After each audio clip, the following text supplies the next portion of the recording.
Hello दोस्तों, कैसे आप सब। स्वागत है आपका हमारे यूट्यूब चैनल A2 क्लासेस में।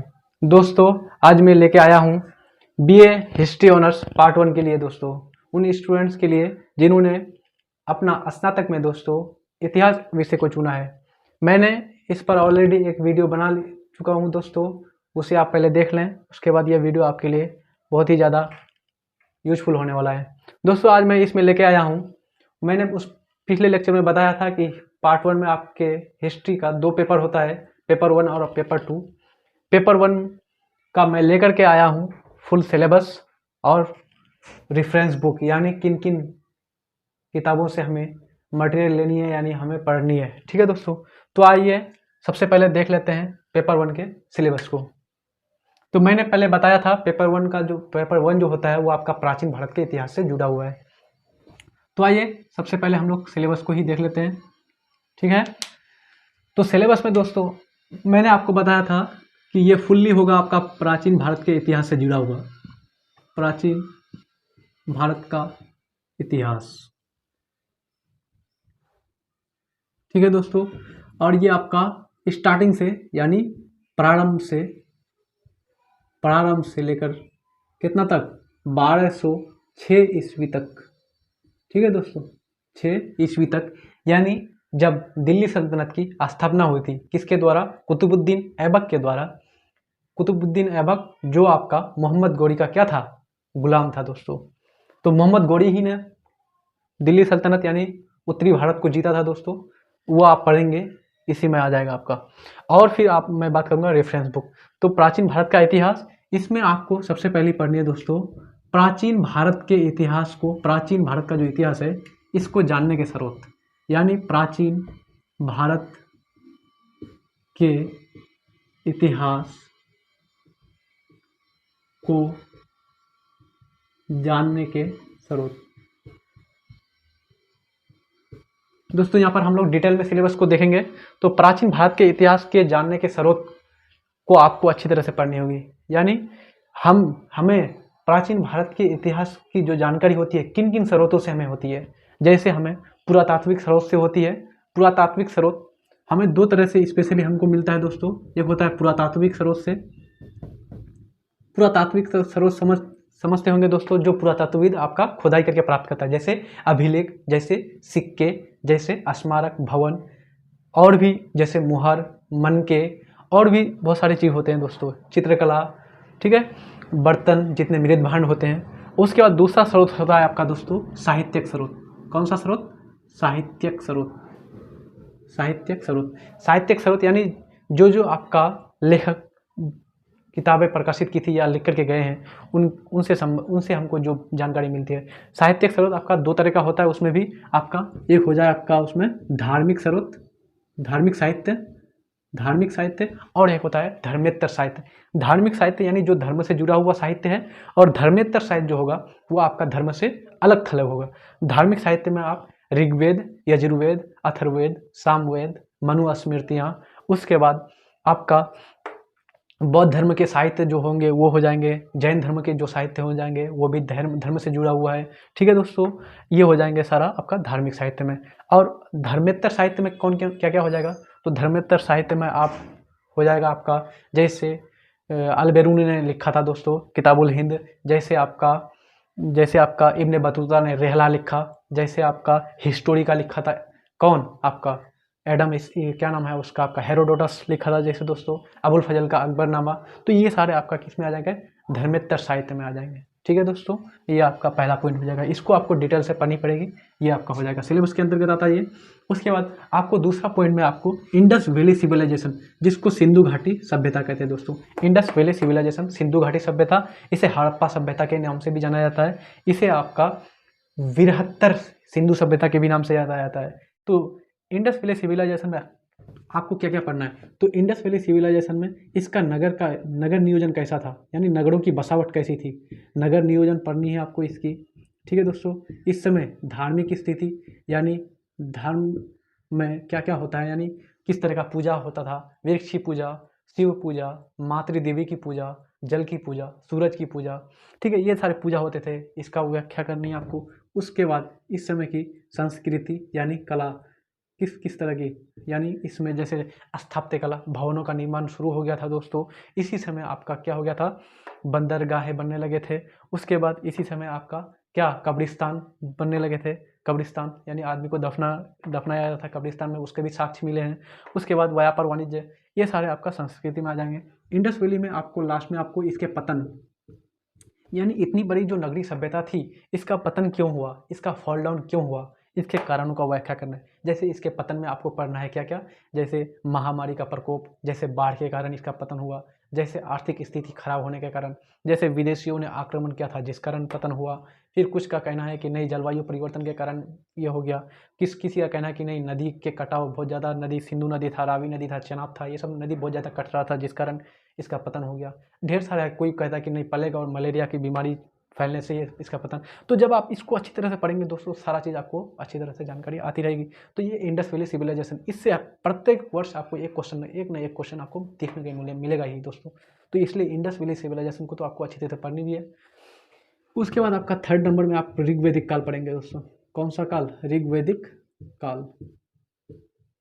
ऋग्वैदिक काल, ऋग्वैदिक काल आपका कहाँ से शुरू होगा, 1500 BC, 1500 BC यानी जिसको बोलते हैं बिफोर क्राइस्ट, जिसको बोलते हैं ईस्वी पूर्व, 1500 BC से लेकर के 1000 BC तक। ठीक है दोस्तों, ये हो जाएगा 1000 BC तक। ऋग्वैदिक कालीन समाज को पढ़ेंगे, समाज कैसा था, ऋग्वैदिक कालीन धार्मिक स्थिति कैसी थी, ऋग्वैदिक कालीन में शासन व्यवस्था कैसा था, ऋग्वैदिक कालीन में मतलब अर्थव्यवस्था, आर्थिक स्थिति कैसी थी, ऋग्वैदिक काल एक संस्कृति का कैसी थी, यानी ये ऋग्वैदिक काल में आपका गाय पूजा आएगा, फिर इसी समय आपका नदी की पूजा आएगी, इसी समय आपका क्या घोड़ा मतलब बहुत ज़्यादा मात्रा में घोड़ा का साक्ष्य पाया जाता है ऋग्वैदिक काल में। इसी समय वेदों की रचना होती है, चारों वेद रचना, लगभग 3 वेद इसी समय रचना किए जाते हैं। ठीक है दोस्तों, तो इसके बारे में आप पढ़ लेंगे। चौथा नंबर में आपको पढ़ना है ऋग्वैदिक कालीन के बाद उत्तर वैदिक काल। कौन सा काल, उत्तर वैदिक काल। ठीक है, उत्तर वैदिक काल कहाँ से शुरू होगा, तो 1000 BC से लेकर 600 BC तक, 1000 BC से लेकर के 600 BC तक, इसमें आ जाएगा उत्तर वैदिक काल। उत्तर वैदिक काल का भी पढ़ना है आपको अच्छी तरह से। क्या क्या पढ़ना है उत्तर वैदिक काल में, इसका समाज, इसकी अर्थव्यवस्था। इसी समय आपका उत्तर वैदिक काल में आपका लोहे का खोज होता है दोस्तों। लोहा जो एक धातु है, महत्वपूर्ण धातु है लोहा। लोहा के खोज के कारण आपका क्या होता है, लोहे का हल बनने शुरू हो जाते हैं। लोहे के हल बनने के कारण जुताई बहुत ज़्यादा होती है खेतों की जुताई के कारण उत्पादन बहुत ज़्यादा बढ़ जाता है। जब उत्पादन खूब ज़्यादा बढ़ जाएगा तो अर्थव्यवस्था में क्या होगा दोस्तों, अर्थव्यवस्था बहुत ही ज़्यादा क्या करेगा, उन्नति करेगा। और बहुत ज़्यादा उत्पादन होने के कारण क्या होगा, अब लोग खाने के साथ साथ क्या करेगा, उसका व्यापार भी करेगा, यानी बेचेगा भी, दूसरे को निर्यात करेगा। तो यहाँ से भी आपका क्वेश्चन आता है दोस्तों। तो उत्तर वैदिक काल को भी अच्छी तरह से पढ़ लेंगे आप, उत्तर वैदिक काल। और उसके बाद 5 नंबर में आप पढ़ेंगे कौन सा, नया धार्मिक आंदोलन। नया धार्मिक आंदोलन, ठीक है दोस्तों, नया धार्मिक आंदोलन। यानी इस समय आपका 2 मेनली रहता है दोस्तों, एक धर्म रहता है इस दोनों काल में, कौन, ब्राह्मण धर्म रहता है मेनली। ठीक है, लेकिन नया धार्मिक आंदोलन, इस समय आपका 2 और नए धर्म का उत्पत्ति होती है, और उस धर्म में आपको बौद्ध धर्म और जैन धर्म।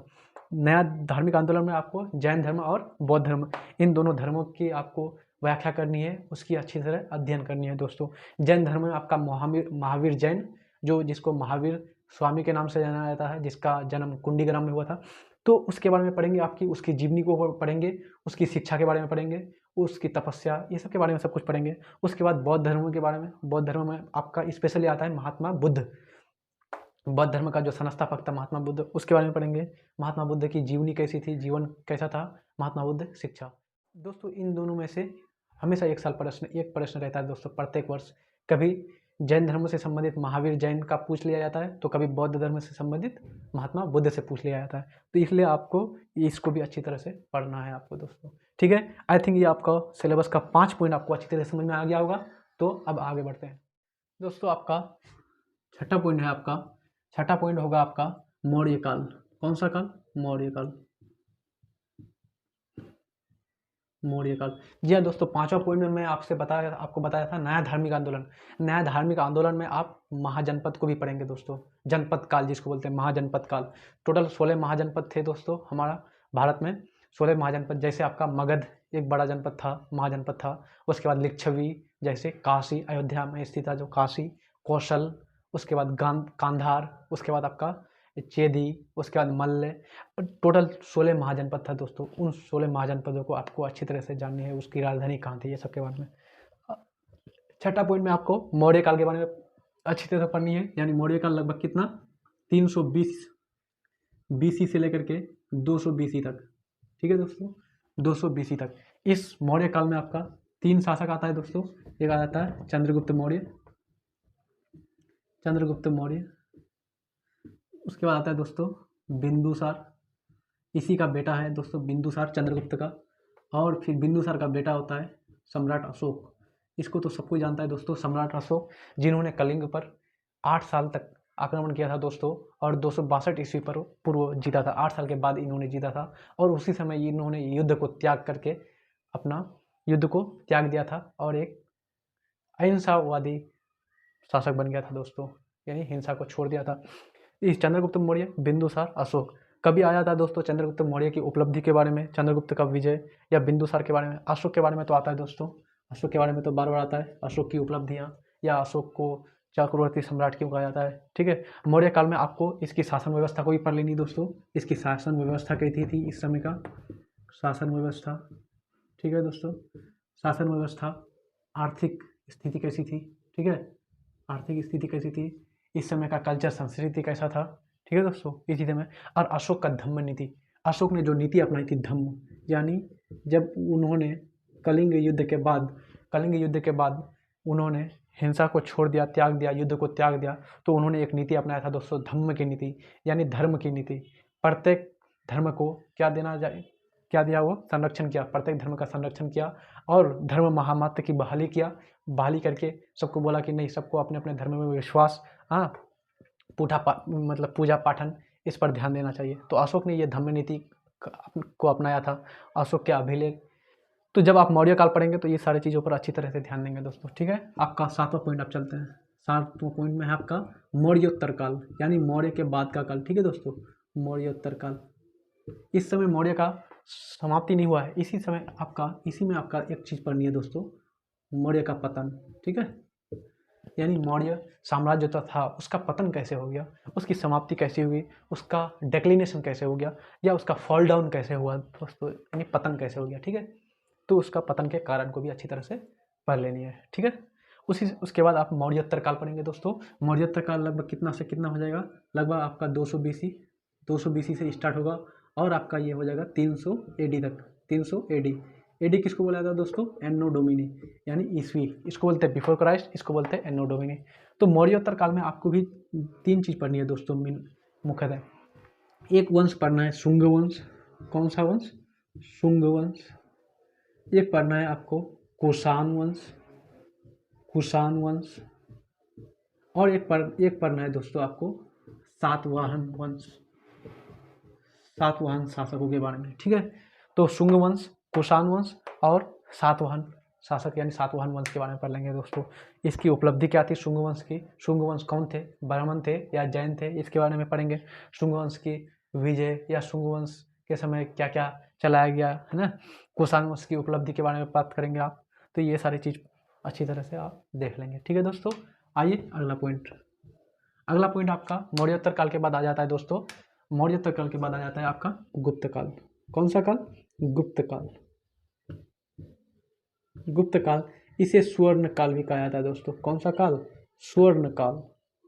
यह क्वेश्चन आया हुआ है दोस्तों, बार बार यूनिवर्सिटी पार्ट 1 में पूछा जाता है कि गुप्त काल को प्राचीन भारत का स्वर्ण काल क्यों कहा जाता है, कारणों के साथ विवेचना कीजिए। ठीक है दोस्तों, तो जब आप गुप्त काल को अच्छी तरह से पढ़ लेंगे, शासन व्यवस्था बहुत ही अच्छा था, इनके सिक्के बहुत ही अच्छे थे, इन्होंने शैल चित्रकला का क्या किया, विस्तार किया है ना।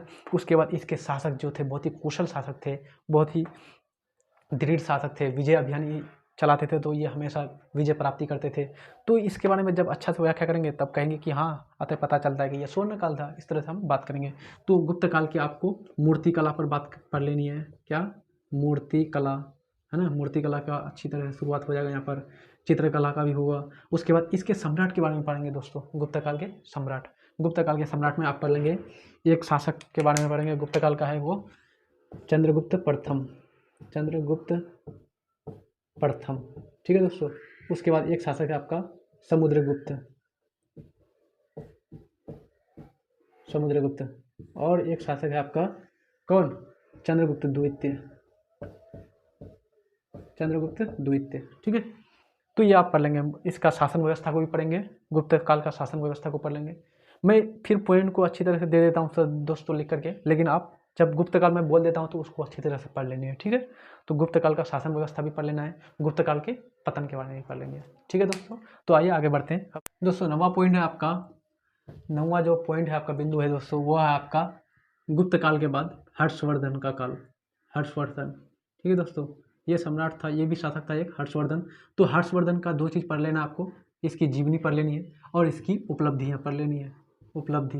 ठीक है दोस्तों, और इसके शासन के समय इस काल की क्या पढ़ लेंगे, संस्कृति, कल्चर कैसा था। ठीक है दोस्तों, ये पढ़ लेंगे आप।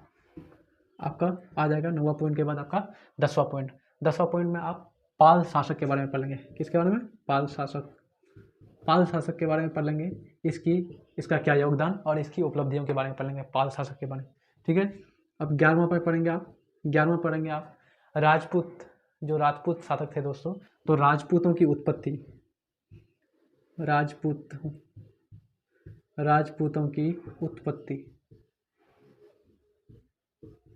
राजपूतों की उत्पत्ति एवं इसका योगदान। ठीक है दोस्तों, इसका योगदान के बारे में पढ़ेंगे। राजपूत में जैसे आपके कौन कौन थे राजपूत में, जैसे गुर्जर प्रतिहार, जैसे परमार, जैसे राजस्थान का वो क्या नाम है उसका, चौहान, पृथ्वीराज चौहान, चौहान से था दोस्तों। तो ये सारा आपका आ जाएगा राजपूतों से। उसके बाद आपका इसमें आपका 12वां पॉइंट में पढ़ लेंगे, 12वां में पढ़ लेंगे आपका दक्षिण भारत। ये दक्षिण भारत है दोस्तों आपका, ये दक्षिण भारत है। दक्षिण भारत का आपका दो शासक के बारे में पढ़ लेनी है। एक है पल्लव, क्वेश्चन आता है दोस्तों, पल्लवों का दक्षिण भारत में क्या संस्कृति विकास में क्या इसका योगदान था, या पल्लवों के योगदान को दिखाइए, या पल्लवों की उपलब्धि को दिखाइए। ठीक है दोस्तों, उसके बाद आपका एक और है चालुक्य। कौन, चालुक्य, चालुक्य शासक के बारे में पढ़ लेंगे, पल्लव और चालुक्य। ठीक है, ये हो गया आपका 12वां पॉइंट। 12वां के बाद आप दोस्तों आप 13वां पॉइंट आप पढ़ लेंगे, चालुक्य और पल्लव के बाद आप अरबी आक्रमण। ठीक है, यानी अरब आक्रमण। अब अरबी आक्रमण के बारे में पढ़ेंगे। अरबी आक्रमण में मोहम्मद बिन कासिम वो आक्रमण किया था। अरबी आक्रमण में और भी था, अबू दाहिर ने क्या नाम था दोस्तों, वो भी अरबी आक्रमण में, मतलब अरब की ओर से भारत पर आक्रमण किया था। तो इस अरब आक्रमण जो किया, इसका आक्रमण के बारे में पढ़ लेंगे, इसका परिणाम क्या हुआ। ठीक है दोस्तों, परिणाम में आप 3 चीज़ पढ़ेंगे, राजनीतिक परिणाम क्या हुआ, धार्मिक परिणाम क्या हुआ, आर्थिक परिणाम क्या हुआ। देखिए अरब से आ रहा है, तो अरब में ज़्यादातर क्या रहते हैं दोस्तों, मुस्लिम बहुसंख्यक है। मुस्लिम बहुसंख्यक है तो वहाँ से मुस्लिम धर्म को लाएगा, मुस्लिम धर्म को लाएगा तो यहाँ पर ला करके क्या करेगा दोस्तों, मुस्लिम धर्म का प्रचार प्रसार करेगा। मुस्लिम धर्म का प्रचार प्रसार करेगा तो यहाँ मुस्लिम आबादी में क्या होगी, बढ़ोतरी होगी। तो ये आप परिणाम में देखेंगे।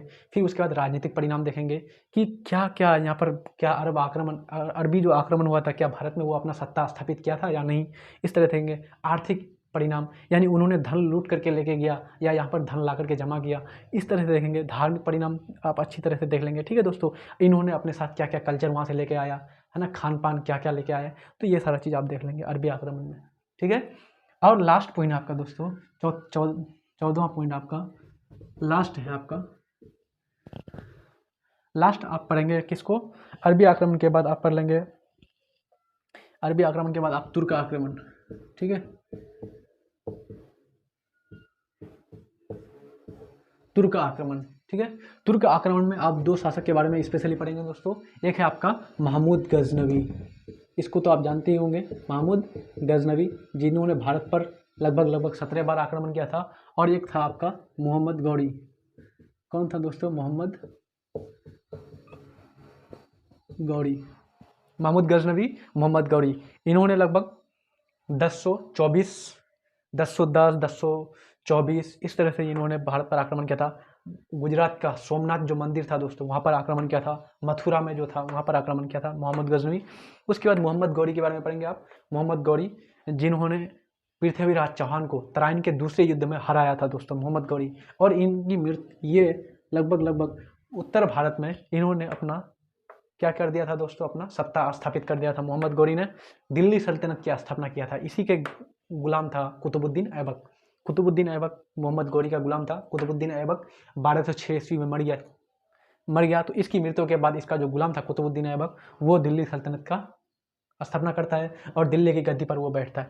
तो देखिए दोस्तों, तुर्क आक्रमण का क्या परिणाम आया। तुर्क आक्रमण का परिणाम, आर्थिक परिणाम क्या आया, राजनीतिक परिणाम क्या आया, धार्मिक परिणाम क्या आया। राजनीतिक परिणाम में क्या, राजनीतिक परिणाम तो पूरा भारत के इतिहास को ही बदल दिया, क्योंकि भारत का सत्ता में, भारत की जो सत्ता थी वो तो पूरा तुर्क स्थापित हो गया, तुर्की स्थापित हो गया और पूरा भारत का इतिहास ही बदल गया। ठीक है दोस्तों, ये आप अच्छी तरह से डिटेल से पढ़ेंगे तो आपको सारा चीज़ जानकारी आता रहेगा। तो आप पूरी सिलेबस को देख लिए आपने, तो इसी को पूरा अच्छी तरह से तैयारी करनी है और ये आपका पेपर 1 में बहुत ही लाभदायक होने वाला है दोस्तों। ठीक है, सिलेबस को आपने जान लिया। आइए अब रेफरेंस बुक यानी किन किन किताब को आपको पढ़नी है। ठीक है दोस्तों, तो आइए किताब के बारे में बात कर लेते हैं।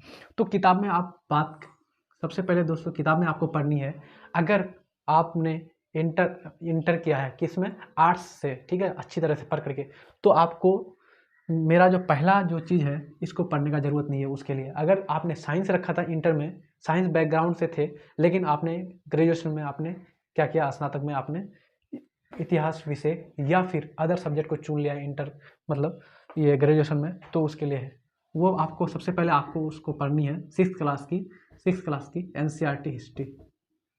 ठीक है दोस्तों, NCERT हिस्ट्री को पढ़नी है, 6th क्लास की NCERT हिस्ट्री। वो हिस्ट्री बोलेंगे तो नहीं देंगे, उसका नाम है हमारे अतीत।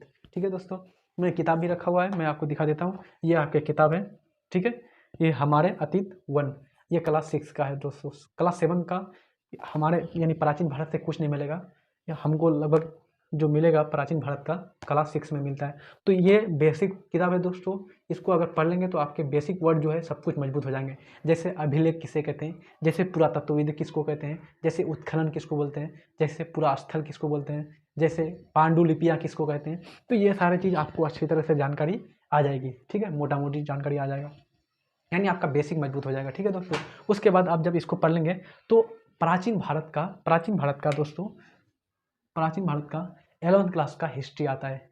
न्यू वाला नहीं, ओल्ड NCERT। ठीक है दोस्तों, न्यू NCERT नहीं, दूसरा किताब आप पढ़ सकते हैं 11th क्लास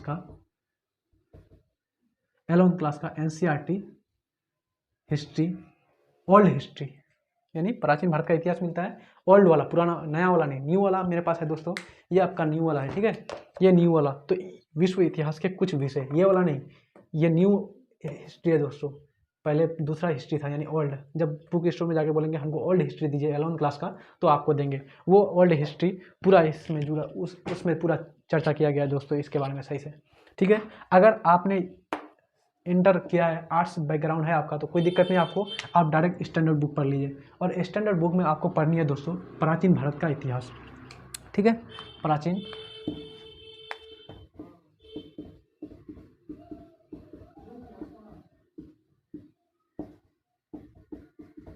भारत का इतिहास, और इसको लिखा है दोस्तों झा श्री माली, लेखक है झा श्री माली। ठीक है, झा श्री माली, ये एक अलग राइटर है, ये अलग राइटर है, दोनों मिल करके लिखे हैं दोस्तों, ये दोनों मिल करके लिखे हैं प्राचीन भारत का इतिहास। ठीक है, इस किताब को आप स्टैंडर्ड बुक, इसमें आपको सारा चीज़ मिल जाएगा दोस्तों, पूरा अच्छी तरह से डिटेल दिया हुआ है दोस्तों, आप उसको पढ़ सकते हैं अच्छी तरह से।